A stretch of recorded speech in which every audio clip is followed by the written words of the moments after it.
मांगे पूरी करो, पूरी करो, पूरी करो। हम अपना अधिकार मांगते नहीं, किसी से भी मांगते। 2008 में ये जमीन ली गई है, 18 साल हो गए हैं और 7% प्लॉट है जो कि लिखित में हुआ है।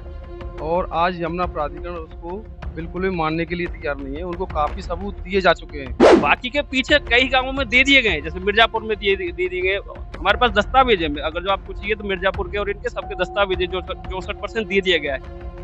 पचोकरा इनको सबको मिल गया है, साबोता गांव को क्यों नहीं दिया गया है? प्रशासन से हम यही कहना चाह रहे हैं, अगर हमारी मांग पूरी नहीं हुई तो सर्विस रोड किसी भाव नहीं बनने दिया जाएगा, चाहे खून खराबा हो चाहे कुछ भी हो।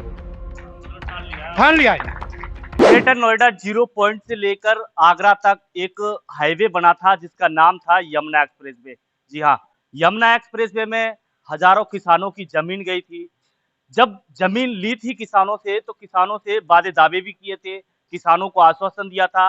अब यमुना एक्सप्रेसवे के पास सर्विस रोड आ रहा है 0 पॉइंट से लेकर जेवर तक, क्योंकि किसान लगातार मांग कर रहे थे कि हमें यमुना एक्सप्रेसवे पे चढ़ने की जरूरत नहीं है, अगर हमें सर्विस रोड मिल जाता है।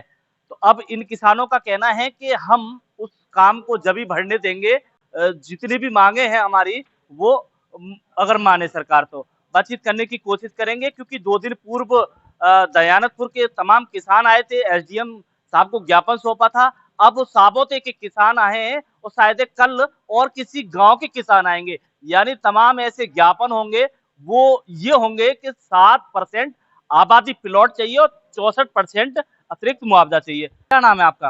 राजवीर नाम है। अच्छा, क्या कहना चाहोगे? यही कहना चाहेंगे, ये सर्विस रोड जब तक नहीं बनने देंगे हम, जब तक हमारा 64.7% नहीं मिल जाएगा। भारतीय किसान यूनियन लोक शक्ति संगठन से तो है, मगर आज किसान बनकर यहाँ पहुंचे हैं क्योंकि इनकी भी जमीन गई है यमुना एक्सप्रेसवे में और अपने हक की लड़ाई लड़ने के लिए पहुंचे हैं ताकि इनको भी न्याय मिल सके। प्रमोद शर्मा जी, क्या कहना चाहोगे जिस हिसाब से एसडीएम साहब को आपने ज्ञापन सौंपा है?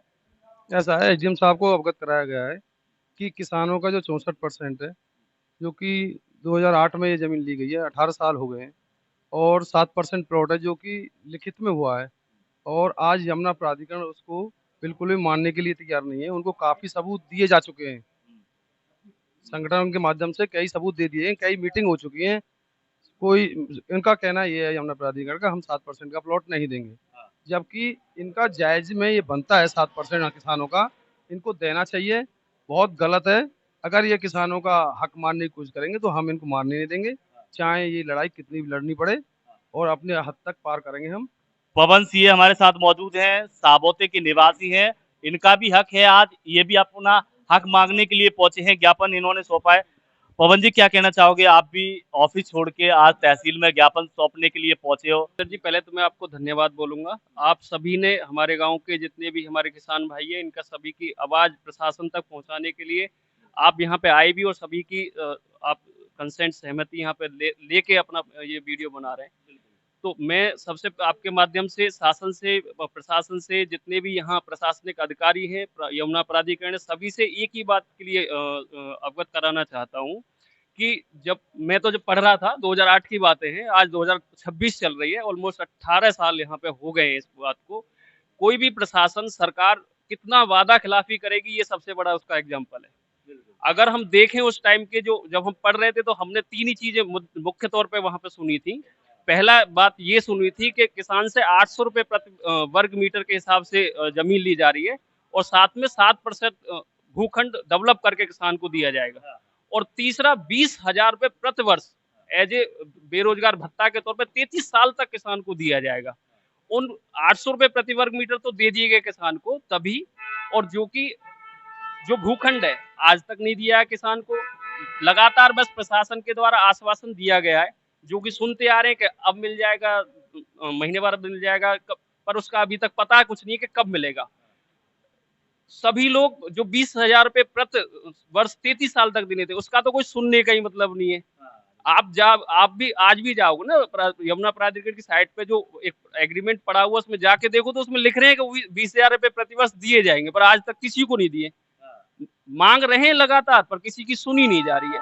अब लगातार प्रशासन, उसके बाद जब सपा सरकार गई थी उस टाइम पे कहा गया कि 64% बढ़ा के मुआवजा, जो कोर्ट के ऑर्डर्स चले वहां पे, उसके बेसिस पे अगर सभी किसान अपने मुकदमे वापस ले लेंगे तो उनको 64% 7% का मुआवजा एक्स्ट्रा दिया जाएगा, अतिरिक्त दिया जाएगा। बाकी के पीछे कई गांवों में दे दिए गए हैं, जैसे मिर्जापुर में दे दिए गए। हमारे पास दस्तावेज है, अगर जो आपको चाहिए तो मिर्जापुर के और इनके सबके दस्तावेज है, जो 64% दे दिया गया है। पचोकरा इनको सबको मिल गया है, साबोता गांव को क्यों नहीं दिया गया है? इसके लिए दूसरा, जो भी पैसा दिया जा रहा है वो 64% अगर जो प्रशासन ने 2013 में भी ये कर दिया था, वो ब्याज मुक्त दिया जा रहा है। ऐसी कौन सी सरकार है जिसने आज तक किसी लोन पे किसान को ब्याज ना लिया हो? या यमुना प्राधिकरण जो अपने प्लॉट दे रही है, अगर जो कोई किसान प्लॉट लेकर उसका भुगतान लेट कर रहा है, उससे ब्याज ना ले रहा हो, तो फिर किसान को ये 64% बिना ब्याज के क्यों दिया जा रहा है? और आप प्रशासन को ये लगता है कि भाई हमारा जो पैसा है जो बिना ब्याज के दे दिया जाए किसान को, तो ऐसा करें कि 800 रुपए प्रति वर्ग मीटर में जमीन ली है इन्होंने, अपने 800 रुपए प्रति वर्ग मीटर उल्टे ले ले किसान से बिना ब्याज के और जमीन लौटा दे। भारतीय किसान संघ संगठन से भी मैं जुड़े हुए हूँ, ये तो एक पहचान है हमारी। पर हम आज संगठन से अलग गांव के सभी लोग इकट्ठे है के आए हैं जो यमुना अथॉरिटी द्वारा प्रभावित हैं। 18 साल पहले हमारी जमीन गई यमुना एक्सप्रेसवे में।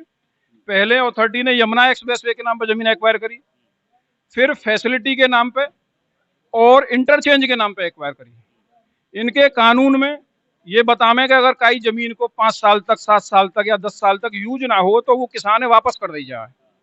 इनके सब कानून केवल किसान की टेंटिया घींटने को लागू हुए, क्यों जी इन पे लागू ना हो ना। तो फैसिलिटी में अभी इनकी पूरी जमीन गिरी, केवल 25% जमीन घिरी हुई है, बाकी 75% जमीन खाली पड़ी हुई है। ये अपने वायदे पर रोके, अपने नियम कानून पर रोके, तो किसान ने क्यों ना वापस कर दे वह जमीन। ये 64% को कोई ब्याज ना दे रहे, तो बगैर ब्याज के किसान ने वह जमीन वापस करके देखे ना, फिर इन्हें तो क्यों लगे। किसान अपने पैसा बगैर ब्याज के भी देने को तैयार ना है, कायदा में ब्याज देनी चाहिए। मैं यहाँ पे बताऊं, मेरा एक सेक्टर 20 में प्लॉट निकलो मेरे पिताजी के नाम, हमने वहां को पेमेंट हमें मुआवजा मिलो एक मुश्त जमा कर दियो, बाद में इन्हें दूसरा नियम लगा दिया 64% के 4 लाख रुपए जमा और करने पड़ेंगे। किसान आदमी हम पे व्यवस्था ना हुई, इन्हें तो लेटर भेज दियो 4 के 10 भेज दिए बना के, ब्याज लगा के 6 लाख ब्याज लगा दिया 4 लाख पे। 4 के 10 जमा करें या यमुना अथॉरिटी में हमने, फिर हम वह 64% पे ब्याज क्यों ना ले? क्यों इन्हें ब्याज ना देना चाहिए हमें जो बताओ। जब ये ले सकें तो ब्याज देना क्यों ना चाहिए? किसान पे तो ब्याज ले रहे हैं। एसडीएम साहब ने कही है कि हम ज्ञापन ऊपर पहुंचाएंगे, आपकी आवाजें ऊपर पहुंचाएंगे। जो भी 2 दिन पूर्व दयानपुर के किसान पहुंचे थे, अभी तो भाई साहब सब किसान रो रहे, दयानतपुर के किसान पहुंचे हैं, साबोता के पहुंचे हैं। आज साबोता, जेवर, बांगर दोनों शामिल है किसानिया में। माड़रपुर के भी पहुंचेंगे, अलावलपुर के भी पहुंचेंगे, गोपालगढ़ के भी पहुंचेंगे, मंगरौली के भी देंगे। जितने किसान है सब देंगे टोटल। लास्ट पंचायत में था डीएम साहब जो श्रवण कुमार शर्मा थे, उन्होंने साफ कहा था कि तुमको जो 100 रुपए कम दिए जा रहे हैं, तुमको उनको 6% प्लॉट है, तुम्हारे लिए 7% प्लॉट मिलेगा। लेकिन आज तक कोई सुनवाई नहीं, ना 64 की है। 64 से सुप्रीम कोर्ट के भी आदेश है, हाई कोर्ट के भी आदेश है, क्यों नहीं दे रहे हैं? फिर ये कोर्ट की अवहेलना नहीं है क्या? तो ये प्रशासन से हम यही कहना चाह रहे हैं, अगर हमारी मांग पूरी नहीं हुई तो सर्विस रोड किसी भाव नहीं बनने दिया जाएगा, चाहे खून खराबा हो, चाहे कुछ भी हो। मतलब ठान लिया है। तो साबोते के पास में होकर निकल रहा है। हाँ बिल्कुल, हमारी जमीन में होकर आ रहा है। हाँ, आपकी जमीन जा रही है। 32 बीघा जमीन गई थी मेरी। तो ये आज किसान साबोते के जेवर तहसील में पहुंचे हैं, एसडीएम महोदय को ज्ञापन सौंपा है। उस ज्ञापन में साफ तौर पे लिखा हुआ है कि जो पुराने वादे किए थे यमुना एक्सप्रेसवे में, इन किसानों की जमीन गई थी, उनको पूरा किया जाए। और उसके बाद में जो 60 मीटर का 0 पॉइंट से लेकर जेवर तक जो रोड निकल रहा है, सर्विस रोड, उसको हम बनने नहीं देंगे जब तक मांगों को पूरी नहीं करेंगे। तो साफ तौर पे चेतावनी दी जा रही है।